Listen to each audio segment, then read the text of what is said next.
Hello friends, ಎಲ್ಲರೂ ಹೇಗಿದ್ದೀರಾ? ಚೆನ್ನಾಗಿದ್ದೀರಾ?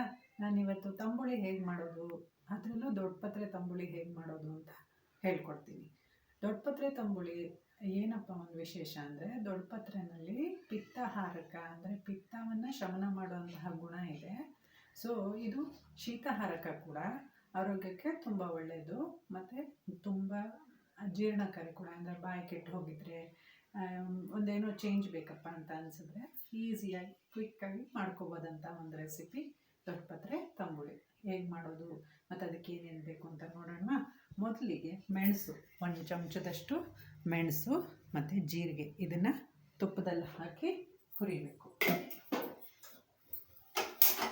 ನೋಡಿ, ನಾನು ಒಲೆ ಹತ್ತಿಸ್ಕೊಂಡು ತುಪ್ಪ ಹಾಕ್ತಾಯಿದ್ದೀನಿ. ಒಂದು ಚಮಚದಷ್ಟು ತುಪ್ಪ ಹಾಕ್ತಾಯಿದ್ದೀನಿ.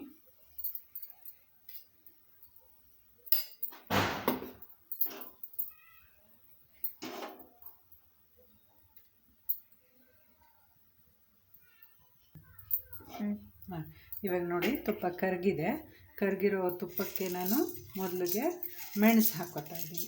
ಖಾರ ಕಮ್ಮಿ ಬೇಕು ಅನ್ನೋರು ಮೆಣಸನ್ನು ಕಡಿಮೆ ಹಾಕ್ಕೋಬೋದು, ಖಾರ ಚೂರು ಜಾಸ್ತಿ ಬೇಕು ಅನ್ನೋರು ಮೆಣಸನ್ನ ಚೂರು ಜಾಸ್ತಿ ಹಾಕ್ಕೋಬೋದು.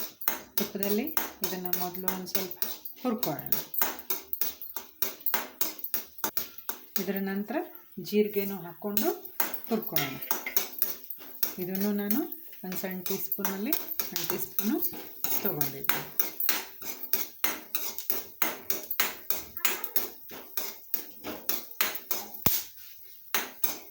ಈಗ ನೋಡಿ, ಜೀರಿಗೆ ಎಲ್ಲ ಆಗಿ ಕೆಂಪುಗೆ ಘಮ ಬರ್ತಾ ಇದೆ.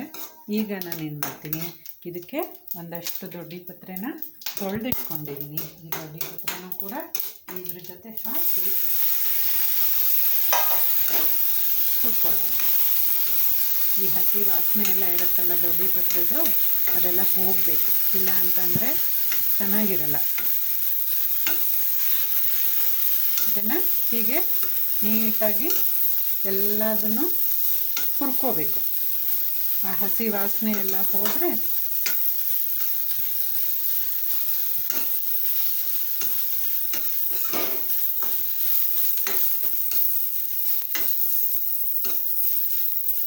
ನೋಡಿ, ಇವಾಗ ಎಲ್ಲ ಹುರಿದು ಈ ಹಂತಕ್ಕೆ ಬಂದಿದೆ. ಹೀಗೆ ನೀಟಾಗಿ ಎಲ್ಲದನ್ನು ಹಸಿ ವಾಸನೆ ಎಲ್ಲ ಹೋಗಿ ಅದು ಚೆನ್ನಾಗಿ ತುಪ್ಪದಲ್ಲಿ ಹುರ್ಕೋಬೇಕು. ಈಗ ಇದನ್ನು ಆಫ್ ಮಾಡ್ಕೊಳ್ಳೋಣ.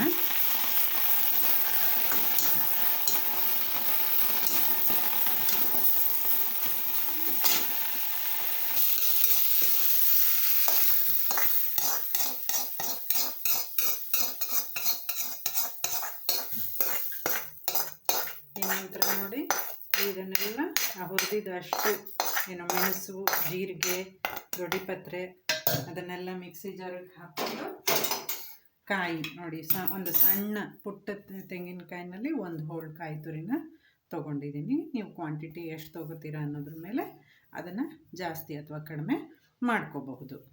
ದೊಡ್ಡಪತ್ರೆನೂ ಅಷ್ಟೇ, ನಿಮಗೆ ಎಷ್ಟು ತುಂಬ ಜನ ಇದ್ದರೆ, ಈಗ ನಾನು ಮಾಡ್ತಾ ಇರೋದು ಒಂದು 4 ಜನದ ಊಟಕ್ಕೆ ಆಗುವಷ್ಟು.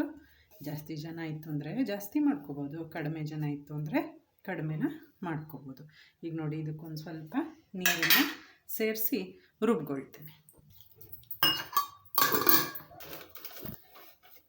ಈಗ ನೋಡಿ, ಒಂದು ಹದಕ್ಕೆ ರುಬ್ಬಿದ್ದೀನಿ. ಈ ರುಬ್ಬಾದಮೇಲೆ ಇದಕ್ಕೆ ಹರಳುಪ್ಪು ಸೇರಿಸಿದ್ರೆ ಸಾಮಾನ್ಯ ಎಲ್ಲ ಅಡುಗೆಗಳು ರುಚಿಯಾಗಿರುತ್ತೆ. ಅದಕ್ಕೆ ಒಂದಷ್ಟು ಉಪ್ಪನ್ನು ಇದ್ರ ಜೊತೆ ಹಾಕಿ ಪೂರ್ತಿ ನುಣ್ಣಗಾಗೋ ಹಾಗೆ ರುಬ್ಕೊಳ್ತಾರೆ. ನೋಡಿ, ಹೀಗೆ ನುಣ್ಣಗೆ ಇದನ್ನು ರುಬ್ಕೊಂಡಿದ್ದೀನಿ. ಇವಾಗ ನಾನು ಇದನ್ನು ನೋಡಿ, ಈಗ ಈ ರುಬ್ಬಿದಂತಹ ಮಿಶ್ರಣನ ನಾನು ಇದೊಂದಷ್ಟು ಹುಳಿ ಮೊಸರು ತೊಗೊಂಡಿದ್ದೀನಿ. ಹುಳಿ ಮೊಸರು ಬೇಕು, ತಿನ್ನೋದಕ್ಕೆ ಸೇರುತ್ತೆ, ಆಗುತ್ತೆ ಹುಳಿ ನಮಗೆ ಅಂತ ಅನ್ನೋವಂಥವ್ರು ಹುಳಿ ಮೊಸರು ತೊಗೋಬೋದು. ಇಲ್ಲ ಹುಳಿ ನನಗೆ ಆಗೋಲ್ಲಪ್ಪ ಅಂತ ಅನ್ನೋವಂಥವ್ರು ಬೇಕಾದ್ರೆ ಸಿಹಿ ಮೊಸರನ್ನೇ ತೊಗೊಂಡು, ಇಲ್ಲ ಬೇಕಾದ್ರೆ ಮಜ್ಜಿಗೆ, ಸ್ವಲ್ಪ ಗಟ್ಟಿ ಥರ ಇರೋವಂಥ ಮಜ್ಜಿಗೆನ ಬೇಕಾದರೂ ತೊಗೊಂಡು ಮಾಡ್ಬೋದು.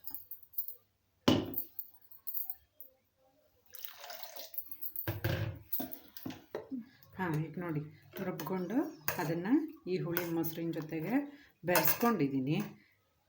ಈಗ ಇದಕ್ಕೊಂದು ಒಗ್ಗರಣೆ ಕೊಟ್ಬಿಡೋಣ. ಒಗ್ಗರಣೆ ಕೊಟ್ಟರೆ ಮುಗಿದೋಯ್ತು. ಒಳ್ಳೆಯದು. ಇನ್ನೊಂದು ಚಮಚದಷ್ಟು ತುಪ್ಪ ಹಾಕ್ತಾಯಿದ್ದೀನಿ.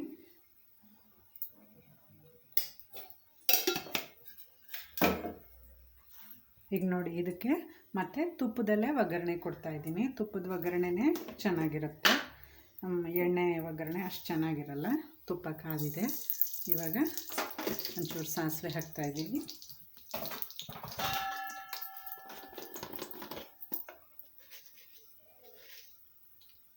ಅದಕ್ಕೆ ಚೂರು ಜೀರಿಗೆ ಕೂಡ ಹಾಕ್ತಾಯಿದ್ದೀನಿ.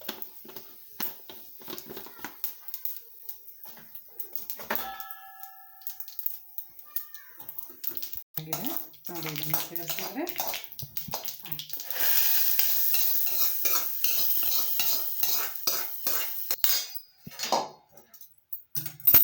ನೋಡಿ ಫ್ರೆಂಡ್ಸ್, ರುಚಿಯಾದಂತಹ ದೊಡ್ಡಪತ್ರೆ ತಂಬುಳಿ ರೆಡಿಯಾಗಿದೆ. ಇದನ್ನು ನೀವು ಕೂಡ ಮನೆಯಲ್ಲಿ ಮಾಡಿ ರುಚಿ ನೋಡಿ. Thank you.